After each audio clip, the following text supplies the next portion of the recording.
Good morning friend, कैसे आप लोग? सब अच्छे होंगे। सभी को मेरे तरफ से राम राम, राधे राधे। तो जो आज का वीडियो रिगार्डिंग है वो है पीएसएल से रिगार्डिंग प्रायोरिटी सेक्टर लेंडिंग के बारे में बात करेंगे और ये आपका कहाँ भी यूज होने वाला है। अभी आईबीपीएस पीओ मेंस इंटरव्यू होने वाला है 2025 का। एंड आपके जो एसबीआई क्लर्क मेंस है उसमें ये स्टैटिक बैंकिंग्स होंगे, बट ये डिफिनेशन नहीं होगा। बट इसमें जो रूल्स है ना वो ज्यादा इंपॉर्टेंट है। रूल्स पे ध्यान दीजिएगा। आज इनको इंटरव्यू देना है, ये सारी चीज पे फोकस रखेंगे थोड़ा सा आपको। ठीक है, तो क्या करो, वीडियो स्टार्ट करने से पहले आप क्या कर दो, लाइक कर दो, सब्सक्राइब कर दो। और आज थोड़ा बहुत तो लोगों की मिर्ची फिर से लगेगा, क्योंकि आज मैं बैंकिंग पढ़ा रहा हूँ ना, क्योंकि मुझे लोग बोलते हैं। चलिए स्टार्ट करते हैं। आप लोग प्लीज देखना और अच्छे अच्छे कमेंट करके बताना कैसा लगा। तो लिखा हुआ है पीएसएल। सबसे पहली बात है, डिफिनेशन जानते हैं क्या है। अब देखिए, पीएसएल का फुल फॉर्म लिख लीजिएगा, priority sector lending. Priority sector lending, ठीक है, मैं यहां लिख दूं प्रायोरिटी सेक्टर लैंडिंग। ठीक है, अब ये पहले डिफिनेशन समझिएगा, सारी चीज बताऊंगा एक एक करके। थोड़ा सा अपने अंदर ना पेशेंटली ध्यान से देखिए इस चीज को। पीएसएल इज अ मैंडेट, या रूल कर सकते हो इसको, बाय आरबीआई। ठीक है, PSL is a mandate by the RBI requiring, अब देखो, रिक्वायरिंग बैंक्स, सब बैंक्स के लिए, the banks to lend, lend मतलब लोन देना, क्रेडिट देना, a specified percentage of their NBC. अब बताऊंगा एनबीसी क्या होता है, बस आपको यहां ध्यान देना है। Specified percentage of their NBC to sector deemed by as priority by the government. मतलब ये सिंपल सा ये कहना चाहता है कि पीएसएल जो आया है आरबीआई के द्वारा तो लाया गया rule, align with government. Government ने कुछ सेक्टर को प्रायोरिटी कर दिया गया है कि ये ना एरिया डीम्ड है, इसको आपको अपने एनबीसी का specified percentage of their NBC, उसमें से बैंक को दिया गया है कि आपको यहाँ पे बांटना पड़ेगा, लोन आपको देना पड़ेगा। ठीक है, अब आइए एनबीसी क्या होता है ये जानते हैं।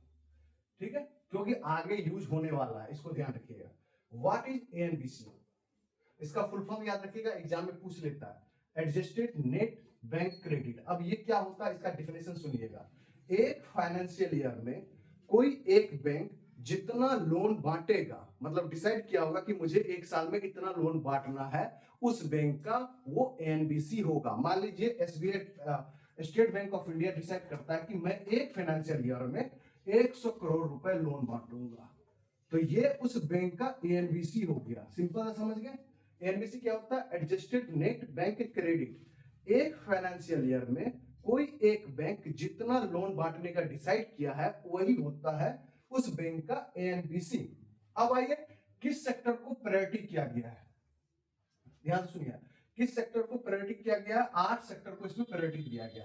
पहला एग्रीकल्चर, इसमें बड़े फार्मर्स भी है, स्मॉल भी है, मार्जिनल भी है। ठीक है, MSME, micro small medium enterprises दूसरा। तीसरा एक्सपोर्ट क्रेडिट, लिख लीजिए यहाँ पे। एक्सपोर्ट क्रेडिट जो आप बनाते हैं, माल दूसरे देश में बेचते हैं, वही उसी को बढ़ावा देने के लिए। एडुकेशन, कि बच्चे लोग पढ़े, इसके तहत लोन ले। ठीक है, मतलब इंडिया में भी और फॉरेन में भी।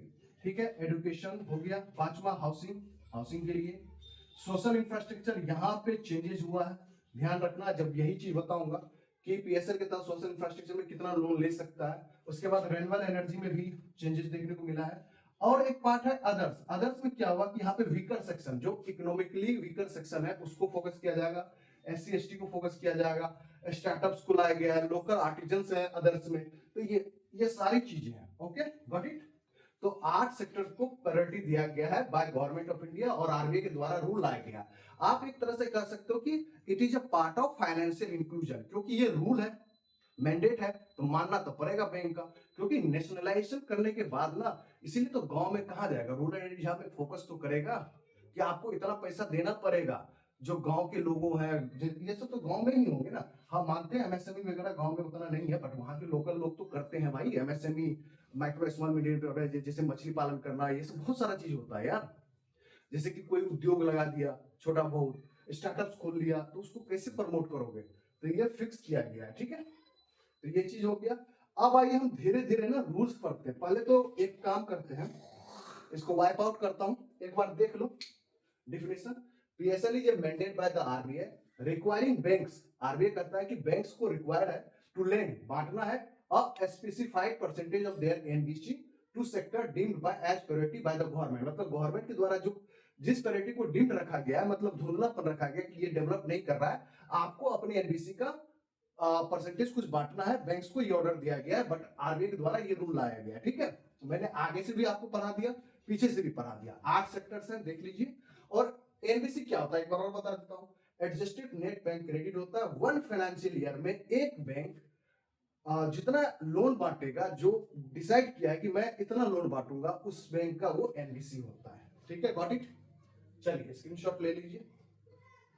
चलिए आप करते हैं इसको फिनिश।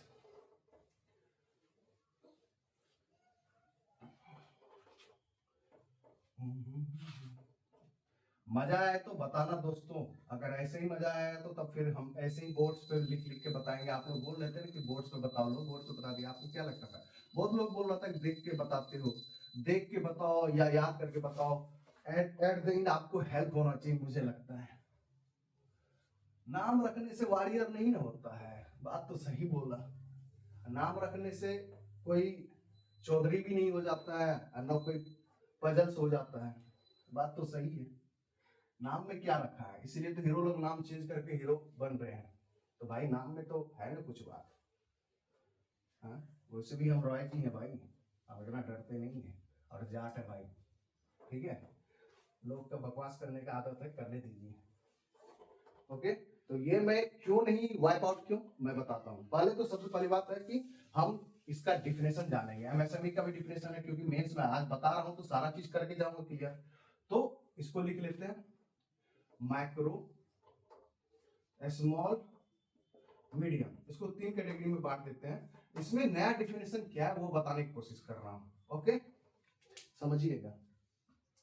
यहां पे क्या है, माइक्रो इंटरप्राइजेज है, मतलब आगे इंटरप्राइजेज लिख लेना आप लोग। ठीक है, इसमें क्या है कि इन्वेस्टमेंट अप टू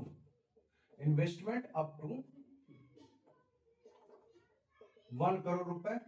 ठीक है, और टर्नओवर कितना होना चाहिए, इसका मल्टीप्लाई कर दो, 5 गुना 5 टाइम्स कर दो, टर्नओवर हो जाएगा 5 करोड़ रुपए। मतलब यही डिफिनेशन है माइक्रो का, कि अगर आप माइक्रो इंटरप्राइजेज है तो आपको इन्वेस्टमेंट कितना होना चाहिए, up to 1 crore, maximum 1 crore, और टर्नओवर कितना होना चाहिए, अप टू 5 करोड़।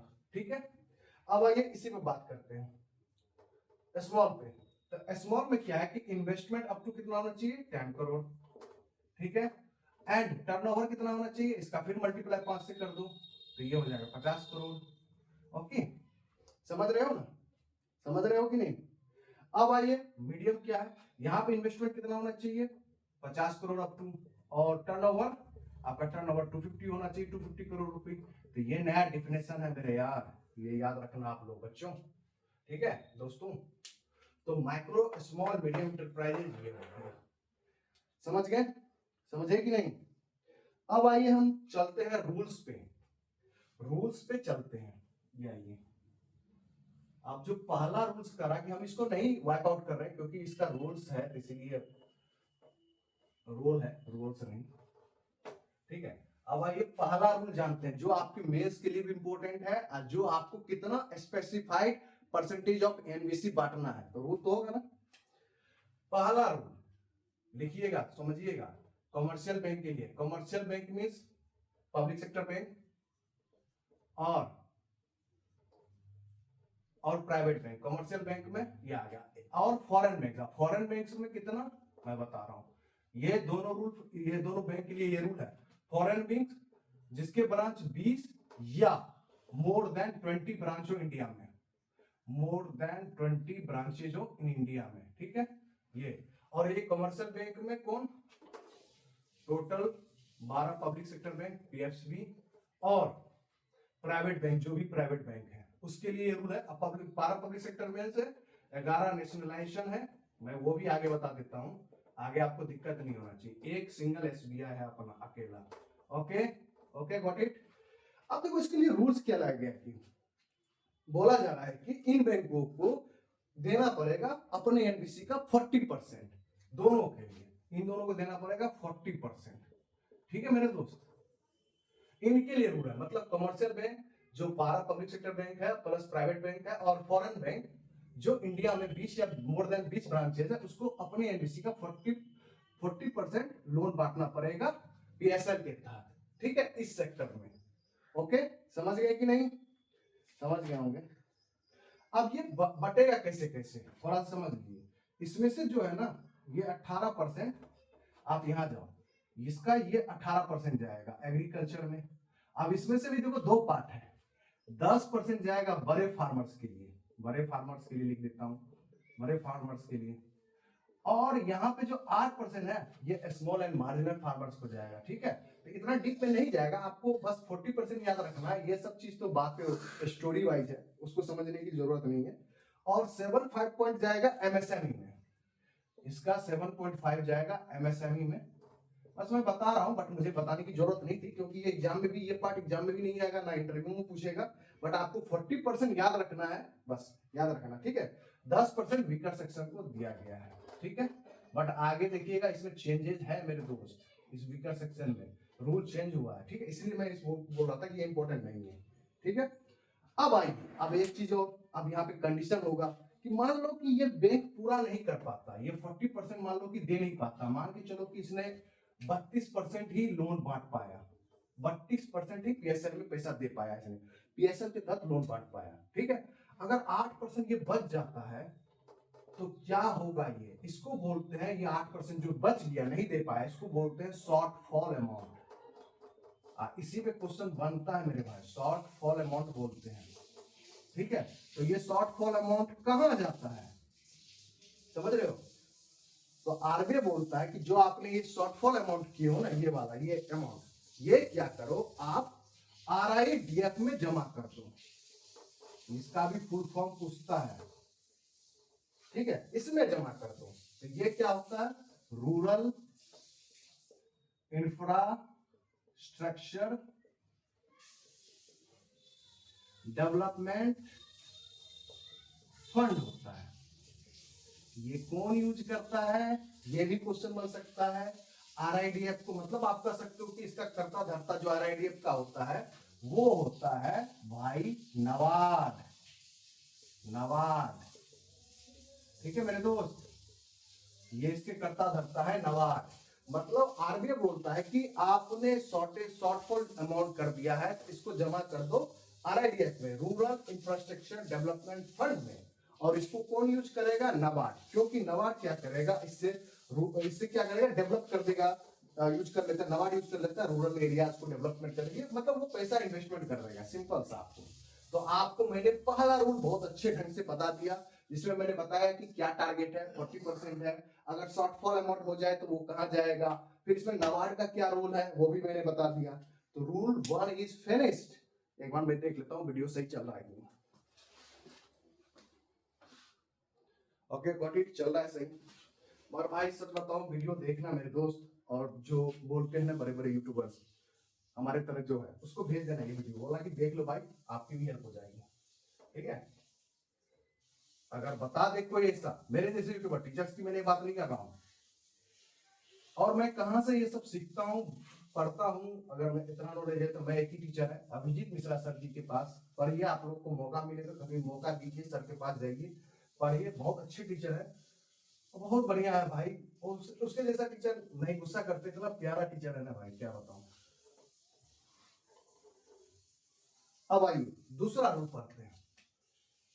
दूसरा रूल भी आपका है फॉरेन बैंक से है। वहां पे फॉरेन बैंक का क्या था, जिसमें हम पाला रूल में बात किए थे, वो 20 या 20 से ज्यादा ब्रांच था। ये लेस देन 20 ब्रांच होना चाहिए इंडिया में अगर है तो। ठीक है, लेस देन 20 ब्रांच है इंडिया में इसकी, फॉरेन बैंक्स की। तो इसको भी अपने एनबीसी का एडजस्टेड नेट बैंक क्रेडिट का 40% प्रायोरिटी सेक्टर में देना है, मतलब प्रायोरिटी सेक्टर के तहत लोन बांटना है। ओके, लोन, एक मिनट देखते हैं गेट पे कौन आया, एक मिनट।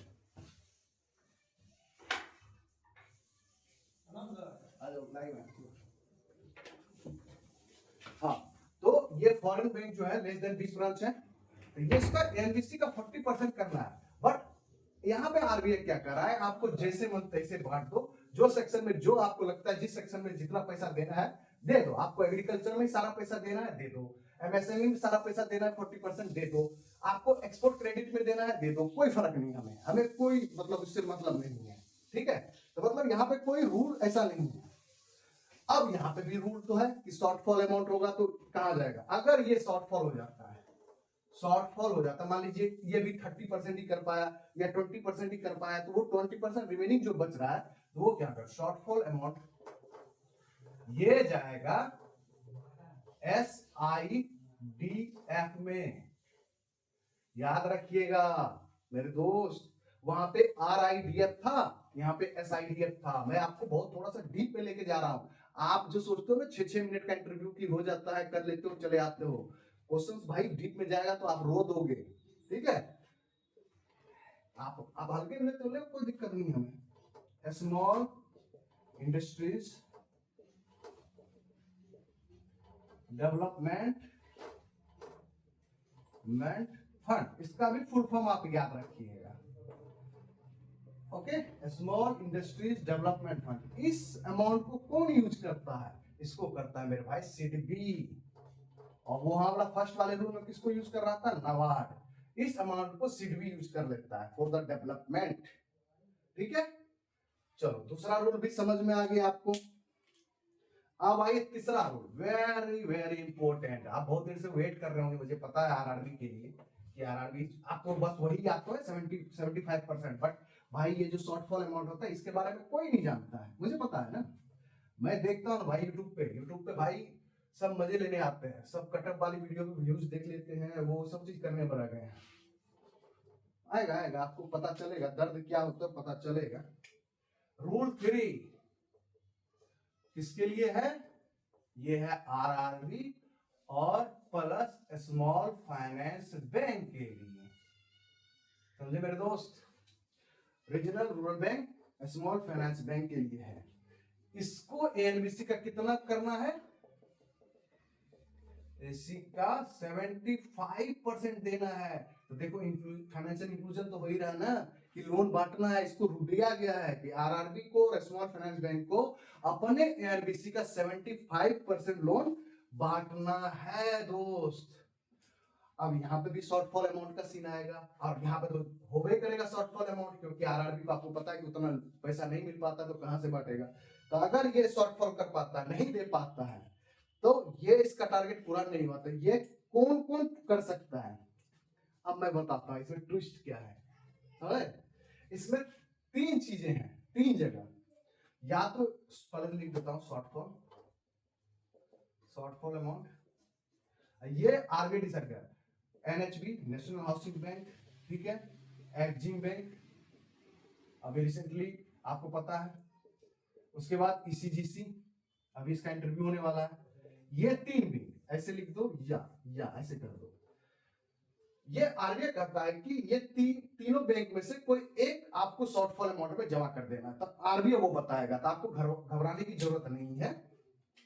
जब शॉर्टफॉल अमाउंट हो जाएगा, इन तीनों में से किसी एक में आरबीआई के द्वारा बोला जाएगा कि यहां जमा कर दो, या एनएचबी के पास जमा कर दो, या एक्जिम के पास जमा कर दो, या ईसीजीसी के पास जमा कर दो। ये यूटिलाइज कर लेगा। ठीक है, अब इसी में चेंजेज आया था। पहला कमर्शियल बैंक में वीकर सेक्शन का कितना था, 10%। यहां पे थोड़ा सा चेंज कर दिया गया है, वीकर सेक्शन के लिए यहां पे 15% फिक्स कर दिया है। वीकर सेक्शन के लिए, इकोनॉमिकली वीकर सेक्शन के लिए आपको 15% कर दिया है। यही चेंजेज है, तो आपको याद रखना पड़ेगा। ठीक है, ओके। अब रूल्स खत्म हो गया, रूल्स फिनिश। अब आइए जो मैंने बोला था कि इसमें चेंजेस है, सोशल इंफ्रास्ट्रक्चर में, रिन्यूएबल एनर्जी में, और जो जो चीजें हैं उसमें बात करते हैं। तो मैंने आपको बता दिया, शॉर्टफॉल अमाउंट बता दिया, सब चीज याद रखना मेरे दोस्त, सब कुछ याद रखना। अगर आपसे इंटरव्यू मौका देना, अगर मान लो किसी चीज का जवाब नहीं दे रहा होगा, आपसे पूछा जाए, इंटरव्यू वाले आपको मौका देगा, जब पैनल में बैठोगे ना, बोलेगा कि बाबू बताओ क्या पढ़ के आओ। तो अगर आप पीएसएल पढ़ के जा रहे हो ना, बोल देना कि सर पीएसएल पढ़ के आओ। क्वेश्चन इससे ज्यादा डीप में नहीं जाएगा। ठीक है मेरे दोस्त, पीएसएल बोल देना, पीएसएल पे जैसे बोले वैसे देना जवाब। डिफिनेशन पूछे, डिफिनेशन बताना, पूछे कितने सेक्टर है तो सेक्टर के नाम बता देना, क्या रूल रेगुलेशन है, सारा चिट्ठा किट्ठा खोल के रख देना भाई, ऐसे परोस देना। ठीक है, आइए अब रूल जो है, अब रूल्स पढ़ते हैं जो चेंजेज आ रहे हैं। ठीक है, स्टार्टअप्स के लिए कितना लोन मिलेगा आपको, इसमें आपको बढ़ा दिया गया है भाई, प्रायोरिटी सेक्टर के अंतर्गत आपको लोन लेना है तो इसमें अप टू 50 करोड़ रुपए मेरे दोस्त, 50 करोड़ रुपए। ऐसे क्वेश्चन बनते हैं भाई, पूछ लेगा एग्जाम में कि बताइए कि प्रायोरिटी सेक्टर के अंतर्गत स्टार्टअप्स को कितना लोन मिलता है maximum, up to 50 crore rupees. ठीक है। हाँ, एक चौथा रूल्स मैंने आपको भूल गया, आपको कोऑपरेटिव बैंक्स भी याद रखना है। कोऑपरेटिव बैंक्स को भी अपने पीएसएल का 75% लोन बांटना है। ठीक है, ये ध्यान रखिएगा। चलिए खत्म हो गया। अब आइए सोशल इंफ्रास्ट्रक्चर। सोशल इंफ्रास्ट्रक्चर, ये इंफ्रा शॉर्ट में लिख रहा हूं। इसमें क्या चेंजेस हैं? ठीक है, यहां पे आपको बैंक कितना लोन देगा? मैक्सिमम अप टू 5 करोड़ रुपए देगा पर ब्रोवर। ठीक है, याद रखिएगा, यहाँ पे आपको 5 करोड़ देगा। अब सोशल इंफ्रास्ट्रक्चर में क्या क्या आता है वो पहले देखिए। जैसे कि हेल्थ केयर के लिए, हेल्थ केयर बढ़िया करने के लिए, स्कूल के लिए, ठीक है, लाइटिंग वगैरह के लिए। लाइटिंग वगैरह इसमें नहीं आएगा, हाँ लाइटिंग वगैरह भी आएगा, लाइटिंग वगैरह भी आ जाएगा। ठीक है, ये हो गया। अब जो तीसरा पॉइंट बता रहा हूं इसमें भी आ जाओ, ये है रेन्यूएबल एनर्जी। रेन्यूएबल एनर्जी, अब इसमें दो टाइप के हैं। यहाँ पे इंडिविजुअल की बात करेंगे, बैंक्स कितना देगा इंडिविजुअल को, और यहाँ पे आप कह सकते हो कमर्शियल बेस्ड पे। कमर्शियल बेस्ड मतलब कमर्शियल के लिए मींस कॉर्पोरेट को, बिजनेसमैन को, बिजनेसमैन लिख लो यहाँ पे, कॉर्पोरेट लिख लो, कमर्शियल लेवल पे और कॉर्पोरेट, ये हो गया। तो देखो इंडिविजुअल्स को इसमें कितना मिलेगा? Maximum loan up to limit is आपको 10 लाख पर ब्रोवर। ये याद रखिएगा मेरे दोस्त, 10 लाख पर ब्रोवर, 10 लाख रुपए पर ब्रोवर। ठीक है, समझ में आया? और उसके बाद कमर्शियल लेवल पे 30 करोड़ मिलता है। यहां पे चेंज हुआ, ये तो फिक्स था, यहाँ पे 30 करोड़ मिलता है, जो कि पहले था 15 करोड़ रुपए भाई, इसको बढ़ा दिया गया है, अब 30 करोड़ रुपए गया है। ठीक है, अब जैसे यहाँ पे कमर्शियल लेवल पे क्या होगा? स्ट्रीट लाइटिंग फैक्ट्री खोलने के लिए, रिमोट विलेज को सुधारने के लिए, इलेक्ट्रिफिकेशन के लिए, ये सब चीज करने के लिए, मतलब रेन्यूएबल एनर्जी है तो आप समझ लो ये चीज। तो मैंने आपको सारा पीएसएल बता दिया, बस एनबीसी का बचा हुआ है। एनबीसी के बारे में बात कर लेते हैं, उसके बारे में बता देता हूं आपको। ठीक है, तो हाँ चलो, ये अभी बचा हुआ है, एजुकेशन में कितना है वो भी बता देता हूँ, उसमें भी रूल्स चेंजेस हुए हैं। ठीक है, तो सबका पैसा वैसे जब पढ़ा ही रहा हूं तो सब चीज बता दूं ना, छोड़ने वाली क्या बात है। 25-30 मिनट की वीडियो भले ही बन जाए, क्या कर सकते हैं। और मुझे पता है कि देखोगे तो नहीं, काहे कि लंबा वीडियो हो गया। एजुकेशन में क्या है कि आपको, आप डोमेस्टिक में पढ़ो या फॉरेन में, तो दोनों के लिए आपको 20 लाख मिलेगा। ठीक है, अब यहाँ पे लोग ज्ञानी मत बनना मेरे दोस्त, क्या आप बोलोगे डोमेस्टिक लेवल पर 10 लाख है? नहीं भाई, चेंज कर दिया गया, 10 लाख से बढ़ा के 20 लाख कर दिया गया। ठीक है, तो ओवर स्मार्ट बनने की जरूरत नहीं है। और फॉरेन के लिए तो 20 लाख था ही, तो इसके पीएसएल के अंदर आपको 20 लाख दोनों दोनों मिलेगा। ठीक है, got it. Home loan, housing के लिए होम लोन कितना मिलेगा? मेट्रोपॉलिटन सिटी में रहते हैं तो 35 लाख रुपए, और आप अदर अदर अदर जगह रहते हैं, अदर सेंटर पर रहते हैं, मतलब शहर में नहीं रहते हैं, मेट्रोपॉलिटन मतलब बड़े बड़े मुंबई दिल्ली में नहीं रहते हैं, सेमी अर्बन एरियाज में रहते हैं, तो आपको वहां पे कितना मिलेगा? 25 लाख मिलेगा। ठीक है, 25 लाख मिलेगा, गॉट इट। और एक्सपोर्ट क्रेडिट में आपको कितना लोन मिलेगा ये भी तो समझिए, 40 करोड़ रुपए भाई। एक्सपोर्ट क्रेडिट के लिए 40 करोड़ रुपए, 40 करोड़ रुपए मिलेगा। ठीक है, तो मुझे लगता है कि कुछ चीजें मुझे छोड़ देना चाहिए। एक पेज बचा हुआ था जो कि मुझे नहीं बताना है, वो एनबीसी है। ठीक है, एनबीएफसी के बारे में बात कर लेंगे, थोड़ा सा सस्पेंस तो रहना चाहिए, तो वो चीजें थोड़ा सा बाद बता लेंगे, क्या दिक्कत है।